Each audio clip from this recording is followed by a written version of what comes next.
మీరు బీజేపీ ఎంపీని గెలిపించినారు. ఏమన్నా లాభం జరిగిందా నిజామాబాద్ ప్రజలకు? ఏకైనా పని కూడా కాలేదు కదా. ఎక్కడన్నా కనబడుతున్నదా?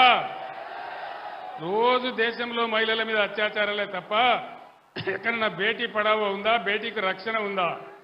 నరేంద్ర మోడీ రాజ్యంలో నరేంద్ర మోడీ చాలా గొప్పగా చెప్పినాడు. అచ్చే దిన్ లాయింగే. అచ్చే దిన్ వచ్చిందా? అచ్చే దిన్ రాలే కాదు కానీ సచ్చే దిన్ మాత్రం వచ్చింది. పెట్రోల్ ధరలు, డీజిల్ ధరలు ఆకాశాన్ని అంటిపోయి జీఎస్టీల మీద జీఎస్టీలు పెరిగి మనకు సచ్చే దిన్ వచ్చింది తప్ప అచ్చే దిన్ రాలే. రైతుల ఆదాయం రెట్టింపు చేస్తానని నరేంద్ర మోడీ అయ్యిందా? అయిందా అన్న? రైతుల ఆదాయం రెట్టింపు అయిందా? కాలేదు కదా. వికసిత్ భారత్ అయిందా? జన్ ధన్ యోజన ఏమైనా లాభమైందా? ఏకైనా లాభమైందా? మీకు నిజామాబాద్లోకి అయితే పైసలు వచ్చినాయట నాకు తెలిసింది. లేలే ఇనుండి వినాలే. అప్పుడేమో నరేంద్ర మోడీ నేను ప్రధానమంత్రి అయితే ఇంటికి 15 లక్షలు ఇస్తాడు. ఇను వినాలే. నిజామాబాద్లో బీజేపీ ఎంపీ ఉన్నాడు కాబట్టి మీకు 30 లక్షలు వచ్చినాయట. వచ్చినాయా? 15 లక్షలు వచ్చినాయా? పోనీ 15 లేదు, పాసు లేదు, అంతా ఉట్టిదే గ్యాసు. అంతే కదా. ఇవాళ నరేంద్ర మోడీ నిటారుగా మనకున్న గోదావరి నదిని ఎత్తుకపోయి తమిళనాడుకి ఇస్తా అంటున్నాడు. అట్లే చూద్దామా? కొట్లాడదామా? యుద్ధం చేద్దామా? మన గోదావరి మనకే ఉండాలన్నా? మన గోదావరి మనకే ఉండాలి. ఆ నది మీద నీళ్ల హక్కు ఉండాలి అంటే నిజామాబాద్ పులిబిడ్డ బాజిరెడ్డి గోవర్ధన్ గెలవాలి. ఈ గ్యాస్ గాళ్ళు గెలిస్తే వచ్చేది ఏం లేదు.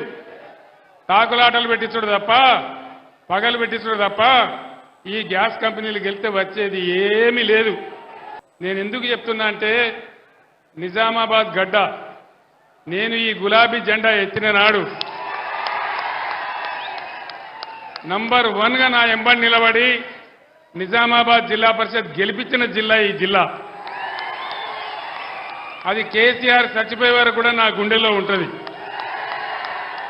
అంత అపురూపమైన విజయం ఇచ్చిన జిల్లా, ఉద్యమాన్ని ఆకాశానికి ఎత్తిన జిల్లా.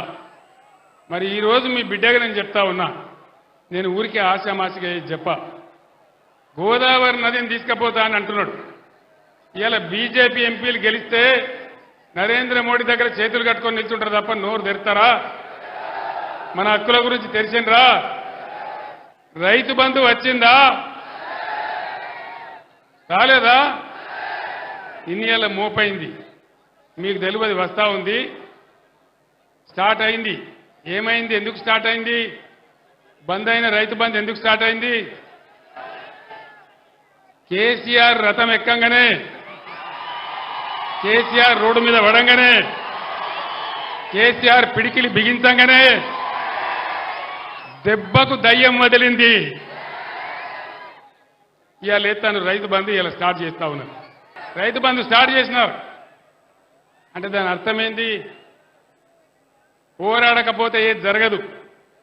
కేసీఆర్ బస్ ఎక్కింది కాబట్టి, కాలిరిగిపోయినా కుంటున్నా బస్ ఎక్కి గర్జన చేసిండు కాబట్టి రైతు బంధు పడతా ఉంది. ఇగో అందుకే నేను చెప్పేది మీకు దయచేసి మనవి చేసేది, తెలంగాణ యొక్క శక్తి బీఆర్ఎస్, తెలంగాణ బలం బీఆర్ఎస్, తెలంగాణ గలం బీఆర్ఎస్, తెలంగాణ దళం బీఆర్ఎస్. ఇవాళ బీఆర్ఎస్ పిడికిలి బిగిస్తేనే దెబ్బకు దయ్యం వదిలి ముఖ్యమంత్రికి వణుకుడు పెట్టి రైతు బంధు వేస్తా ఉన్నాడు.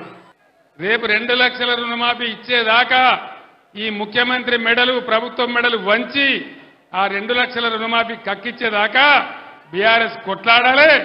దానికోసమే బాజిరెడ్డి గోవర్ధన్ గెలవాలి, గెలిపించాలని చెప్పి నేను మనవి చేస్తా ఉన్నా. నేను కూడా హిందువునే, నేను హిందువుని కాదని కాదు, కానీ తెలంగాణ రాష్ట్రంలో ఉన్నటువంటి యావత్తు ప్రజల ఆత్మ బంధువు కేసీఆర్. ఏ ఒక్క వర్గానికో కాదు, తెలంగాణలో ఉన్న అందరు ప్రజలు బాగుపడాలి, అన్ని వర్గాలు మంచిగా ఉండాలి,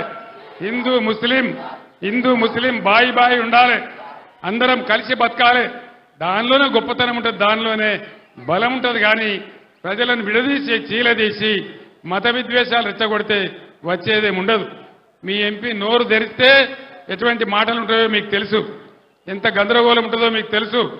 ఇలా నరేంద్ర మోడీని నేను అన్ని విషయాలలో వ్యతిరేకించిన కాబట్టి నా బిడ్డ కవితను కూడా అరెస్ట్ చేసి జైల్లో పెట్టినారు. అయినా నేను భయపడను, కాంప్రమైజ్ గాను. ఎట్టి పరిస్థితులలో పోరాటం చేస్తే తప్ప కేసీఆర్ ఏనాడు కూడా లొంగిపోయలేదు, ఇప్పుడు కూడా లొంగిపోయే ప్రసక్తి లేదు.